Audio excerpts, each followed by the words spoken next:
You are listening to a summary of Leadership and Self-Deception, a book by the Arbinger Institute. Members of the Arbinger Institute have written an important book that has the potential to change the way you think, behave, and live your life, both personally and professionally. This book simply and effectively addresses a core problem in human nature: self-deception. Presented as a series of conversations between two businessmen, one acting as a mentor to the other, the book walks you through the kinds of events that put you in the box of self-deception. Then, the book explains how you can get out of the box and, just as importantly, tells you how to avoid getting stuck in the box in the first place. The authors believe that self-deception is at the root of all conflict and lack of productivity. Self-deception is so woven into everyone's life that it determines all of your experiences. Because self-deception affects every aspect of life, it is extremely pertinent to business and central to leadership. Generally, the public has not been aware of self-deception as an issue, though philosophers, scholars, and others who work on the central questions of the human sciences study it often. Public education about self-deception is long overdue, since it is central to everyone's behavior, so pervasively woven into every aspect of life that it actually determines all of your experiences. Note, the phrases "the box," "in the box," and "out of the box" are used very specifically here, not to be confused with their use discussing other types of limiting thoughts or behaviors. To see self-deception at its most basic, look at this example from the earliest stages of life. Imagine that you are a baby learning to crawl. You begin by pushing yourself backward around the house. You end up under a piece of furniture and you thrash around, crying and banging your head against the sides and underside of the furniture. You're stuck and you hate it. So you do the only thing you can think of to get yourself out. You push even harder, which only makes your problem worse. And now, you're more stuck than ever. If you could talk, you would blame the furniture. After all, you're doing everything you can think of, so the problem couldn't be yours. But the problem is yours, even though you can't see it. The problem in self-deception is precisely that you can't see the problem. Given that, nothing you can think of will solve it. Self-deception is exactly like this analogy. It blinds you to the true cause of problems, and once you're blind, all your so-called solutions will actually make matters worse. That is how self-deception affects leadership, because leadership is about making matters better. So, to the extent you are self-deceived, your leadership is undermined at every turn, and not because of the furniture. People all get stuck when they have problems they can't see. Because they can't see them, they don't even know they have problems. They mistakenly think the problems are something else, usually everything else they can think of, except the real problem. Put yourself in the picture. Since you can only see things from your own closed perspectives, and since, like most people, you probably resist the suggestion that the truth lies outside of things you've considered, you are essentially in a box, that is, cut off, closed up, blind. Identify someone with a problem, and you'll be identifying someone who resists the suggestion that he has a problem. That's self-deception, the inability to see that one has a problem. Of all organizational problems, it's the most common and the most damaging.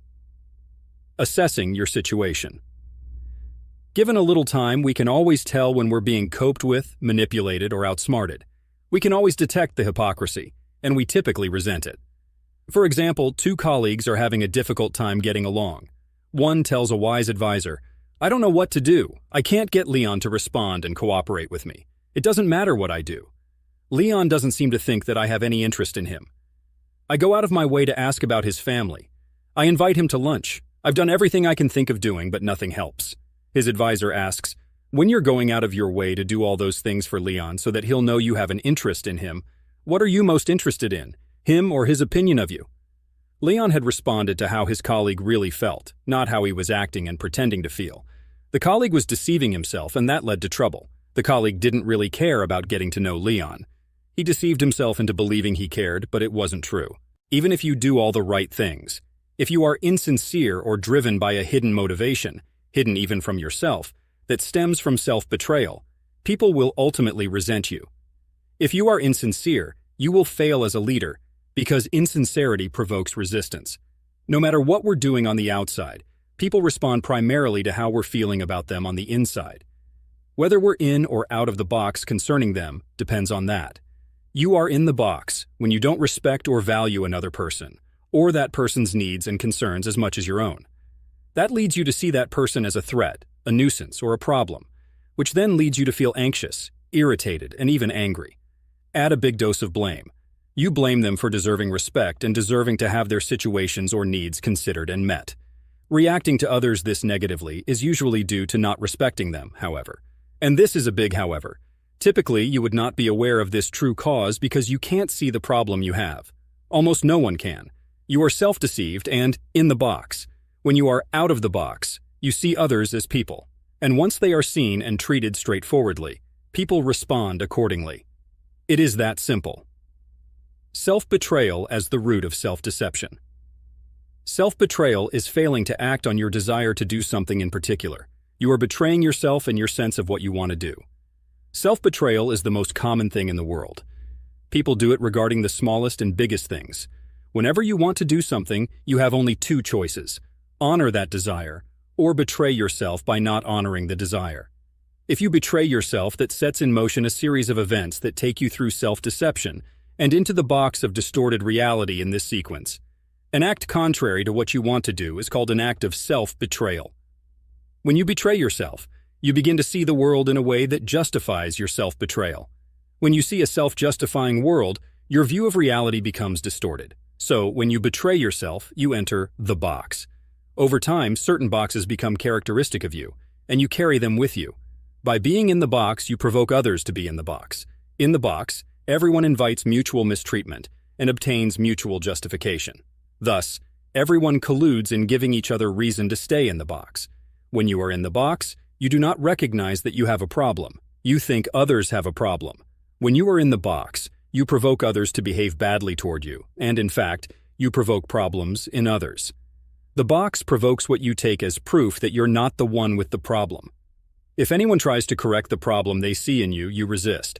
When you are in the box and others are in the box, conflicts arise that undermine everyone's objectives.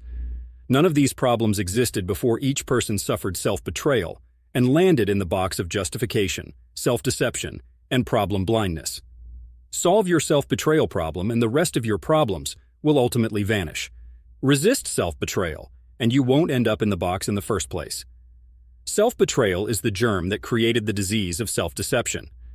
Self-deception has many symptoms, such as lack of motivation and commitment, stress and communication problems, and many others. Organizations die or are severely crippled by those symptoms. That happens because those who carry the germ don't know they're carrying it. Self-deception has the same impact on your personal relationships as well. What is the box? It is a metaphor for how you are resisting others, a process that began when you resisted doing what you wanted and betrayed yourself. What is this recognition that automatically pops you out of the box?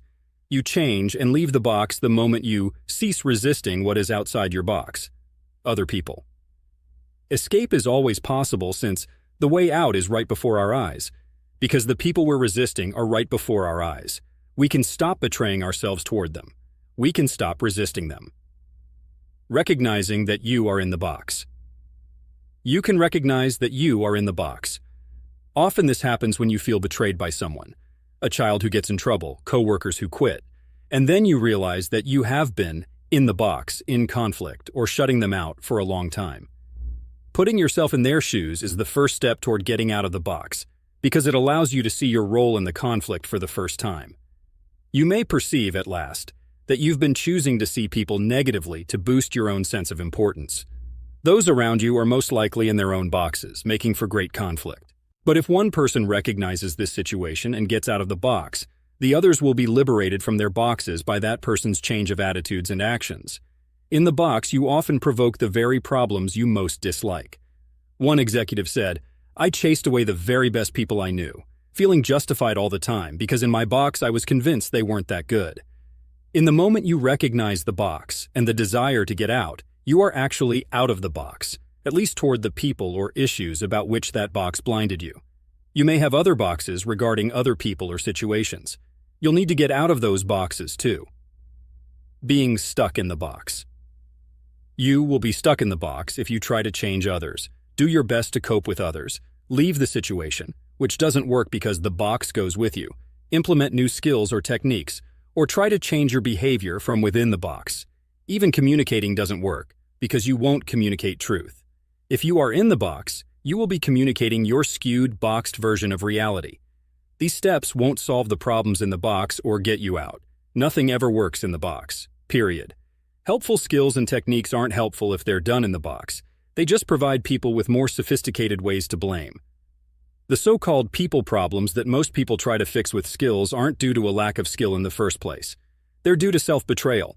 People problems seem intractable and are not themselves solutions. Getting out of the box. The only thing that can get you out of the box is recognizing that you're there. Then you can change yourself, your attitudes and behavior. But if the change isn't sincere and genuine, it won't work. That's because sincere and genuine can only exist outside the box. If you see that you are changing your attitude or behavior as a means to an end, that's your first clue that you're still stuck in the box. Recognizing you are in the box gets you out. Then, you can sincerely and genuinely change to stay out. Change doesn't work in the box. A man's wife needed help that he wanted to give her, but didn't. With that self-betrayal, he was in his box about her. His view of reality was skewed. He began to resent her because she had needed his help. If he recognizes this and stops resisting her, he will pop out of the box. Then, they can resolve their conflict. At any time, you are either in or out of the box toward any one person or group. When you are out of the box regarding one person, you may be able to notice that you are still boxed regarding another. Then you can pop out of that box too. Staying out of the box. To stay out of the box, honor other people. See each one as a person with needs, hopes, and worries as real and legitimate as your own, rather than betraying that sense of them. Your professional and personal life will be happier and less conflicted. You will be out of the box betraying neither yourself nor those around you.